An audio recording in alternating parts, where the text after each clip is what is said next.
Okay folks, so the goal for the next activity in AutoCAD is to make something that looks like this, right? So we're going to draw something with our orthographic projection here and our isometric projection here, and we're going to put it on a piece of paper that looks something like this. So now we're going to get into the process of how we do that. So the first thing you need to do is you need to draw your model in what we call model space here. And we want to draw it orthographically and isometrically. So there's a couple things that could help you do this. A couple things that I suggest. First of all, I suggest you create a layer called projections, and you use that for making sure all your orthographic features are laid out properly. So as you can see here, what I've done is I've drawn a box. If I turn on my snaps down here, I can draw a perfect box, and I'm going to use that sort of as this center point that helps separate my views and keeps them apart. Then I can draw my front view from the bottom left here and down, and my top view comes up here, and my right view goes here. So for instance, I would come to my object layer here, which I've created, and if this was just like a perfect square sort of thing, we could make it look something funky like that. And then my top view would also be like that, and I can start to pick up things.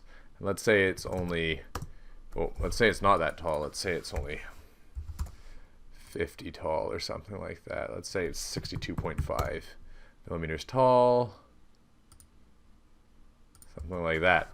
And then to help project my side view so it's correct, I can draw that angled line that we talked about before that kind of comes out like here at a 45-degree angle, and we can use that to help make sure our geometry is nice and consistent.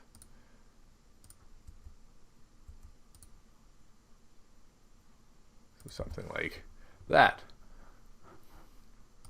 Switch back over to my object layer, and I can fill in my shape. Something like that, right? So this is my front view, top view, and side view. Drawing this is all, it makes it nice and easy, and then I can turn off my projection lines later, and I'm left with just the shape. Okay, so that works for circles, that works for all kinds of things. Next, to draw my isometric, I can turn off my projection lines because they get kind of confusing.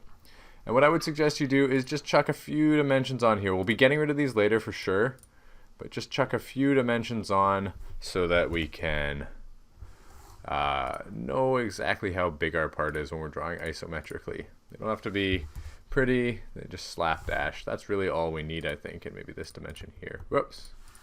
Drawn lines. Okay, let's dimension that instead. So I can dimension here too. Now I have all the dimensions I need to draw isometrically. To draw isometrically, as some of you probably know, and you should know, we can press this isometric drafting button, turn that on, oh, gotta get out of the line tool, turn that on, and now I get this grid pattern that's isometric, and it locks everything to sort of 30-degree lines. So if I'm drawing my isometric, then I can draw and see how it snaps to 30 degrees, so I know it's 100. And from the front, it's 100 tall, and everything kind of just falls into place. If I can pick up this guy, maybe not for some reason. Well, it's okay. Right, and then how deep is it? I can't remember, 62.5. So I just type in 62.5. And this is 100, and this comes back here. This comes down here and here. And now I've drawn my isometric view. I can go back to regular, and I'm happy.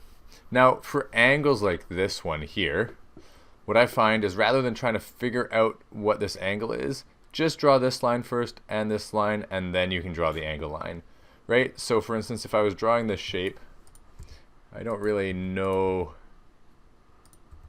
what this angle is. I've come up here and I could try and figure out the angle here and draw it, but it's easier just to measure here and know that, well, I know, but I can double check that it's 35, so I can come back and I can draw my line here. Oh, I gotta be in blue.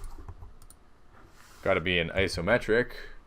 Draw my line 35 over, and then just connect the two. And then I don't have to worry about figuring out what this angle is, as long as I can fill in the blanks that way. Okay? So, now we've got our views. We want to get rid of our dimensions. We do not dimension, in this case, we don't dimension in model space. And the reason is, we might draw something that's like multiple, I don't know, let's say 10, 20, 30 meters on either side. And if we do that, then our dimensions are going to be tiny, right? Like if I draw a line that's 1.5 meters, let's say I draw a line that's huge, like just enormous. And this is not like enormous. This is only 10 meters, so many things in the world are this big. And if I go to dimension it, my dimension is so small I can't even find it. That's no good. That's useless to us. So, what we do instead, what we can do instead, and actually even in this case the dimensions are feeling kind of small, right? If I dimension here, that's feeling kind of small. Hard to read. So what we do instead is we come to paper space. And in paper space, we can draw our dimensions, right? So we've dimensioned this and it's super small. We draw our dimensions independent of the scale of the drawing. So the dimensions here are relative to the paper size, not to our drawing size. So what you're going to do is you're going to come to the plus arrow. You're going to go new from template. You're going to go to sheet sets. And you're going to pick manufacturing metric. Open that up. We're going to pick the only one available, and we should get a blank page like this. Now, how do we get what we drew in our model space into our paper space? We come to the layout tab, and we create what's called a viewport, which you can imagine as being a window cut into our paper that's looking into our model space. You're going to pick a new rectangular viewport, and actually what you should do is create a layer called viewports, and then come and create a rectangular viewport that's like this. And then we can go into this viewport by double clicking on it and zoom into the object that we want to share.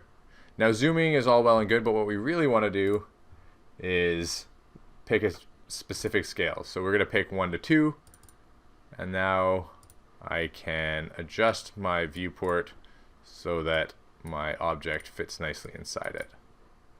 Right? I can go into the viewport and move it around. And if I don't like the location of this, I go back to model space, select it, and move it to wherever I want it to be. So maybe I like it right about here. I can come back to my layout. I got to exit out of the tool. And then I can see that whatever I've done there has also changed. So I'm going to adjust my viewport so that it fits. Down here, I'm going to enter the viewport. I'm going to make sure it's 1 to 2. I can lock that. I'm also going to turn off the grid. And then in my layers here, I'm going to turn off viewports. Oops. I'll change my layer to dimensions, and I can turn off viewports. Now I don't have to worry about seeing the outline anymore. Finally, my dimensions, regardless of the scale of this, I can now dimension this so that they are totally visible and viewable regardless of my scale. Right? So 62.5. And to prove that to you, if I come back in here and I change it to like 1 to, unlock it first, and I change it to 1 to 4, it shrinks, but my dimensions remain constant in size. So that way we can fit more things, less things, etc., etc. And then the next thing you should worry about doing is changing the information down here. So maybe we won't call this drawing 1, maybe we'll call this assignment 3, 23, who knows. And we can fill in all these things. Sheet number, I'm not worried about. Scale, you need to make sure your scale is right. Here I've set my scale to 1 to 4, so I need to make sure it's 1, 2, 4. Okay. Okay, and once you've gotten sort of the file name, etc., etc., I'd also like you to just drop your name right in here. So with the text box, just draw a text box in here. And we'll put, Mr. Au-Lange.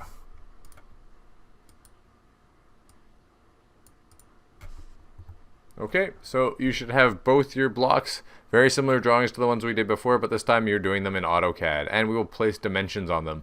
Remember, with the dimensions, we're trying to put as few dimensions as possible while still describing the shape. So in this case, this 62.5 is telling me this width here, but it's also telling me this here, so I don't need to dimension this. Same with this here is telling me this here, and this here is telling me this here. So I don't have to worry about dimensioning all the extra stuff. Just to be clear, I don't want what the messy thing I just finished off with to be handed in. I would like what you hand in to look more like this, with the nice clear dimensions, isometric view. 1 to 2 is probably a good scale. And also remember to fill in the information in the title block to the right.